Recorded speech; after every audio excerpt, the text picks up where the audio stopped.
इससे पहले ईरान अपनी मिलिट्री ताकत के 3 वीडियो रिलीज कर चुका है।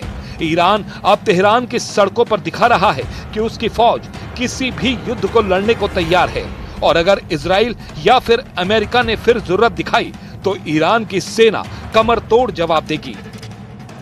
यह है ईरान की बसीज फोर्स। इस फोर्स में फौजी नहीं, आम लोगों में से भर्ती की जाती है और इस वक्त बसीज फोर्स को एक्टिव करने का मतलब है कि ईरान एक बड़े युद्ध की तैयारी में लग चुका है।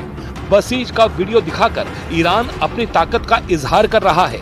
ईरान बता रहा है कि उसका हर हिस्सा इजराइल और अमेरिका के खिलाफ वॉर मोड में जा चुका है। ईरान के 3 कमांडरों ने अमेरिका और इजराइल को बहुत बड़ी धमकी दी है। ईरान में ऑपरेशन रूम के नए commander major general Ali Abdullahi ने डराने वाला बयान दिया है। उन्होंने कहा है कि ईरान से लड़कर इजराइल को बहुत बड़ा झटका लगा है। ईरान में ब्रिगेडियर जनरल अली जहान शाही ने कहा है कि इजराइल की सेना पूरी तरह फेल साबित हुई है। ईरान की मिसाइल पावर पूरी तरह सुरक्षित है और लॉन्च होने को तैयार है। ईरान में army chief major general Amir Hatami ने कहा है कि फारस की खाड़ी में ईरान की मर्जी के बगैर कोई हरकत मुमकिन नहीं और खाड़ी से बाहरी देशों की सेनाओं को हटना पड़ेगा। ये तीनों कमांडर बता रहे हैं कि ईरान इस वक्त युद्ध के लिए पूरी तरह तैयार है। ईरान ने अपने सबसे बड़े दुश्मन यानी इजराइल और अमेरिका को डराने के लिए अपने 3 बड़े कमांडरों को उतार दिया है। ये तीनों कमांडर दावा कर रहे हैं कि अगला युद्ध हुआ तो अमेरिका और इजराइल बहुत ज्यादा पछताएंगे।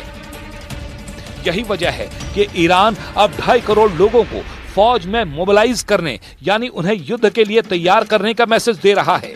अगर इस बार ईरान और अमेरिका या फिर इजराइल के बीच जंग हुई तो समझ लीजिए कि गाजा और लेबनान के साथ यूक्रेन का युद्ध भी छोटा और मामूली नजर आएगा, क्योंकि अगर ईरान इस ताकत के साथ लड़ा तो फिर ईरान बचेगा या फिर उसके दुश्मन, क्योंकि पश्चिम एशिया में इजराइल और अमेरिका के अड्डों को बचाना फिर मुश्किल हो जाएगा।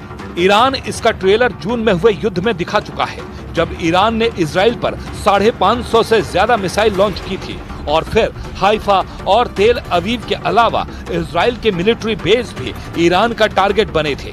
जून में हुई तबाही की तस्वीरें अब भी नेतन्याहू के दिलो दिमाग पर छाई हुई हैं और ईरान इसकी याद बार बार दिला रहा है।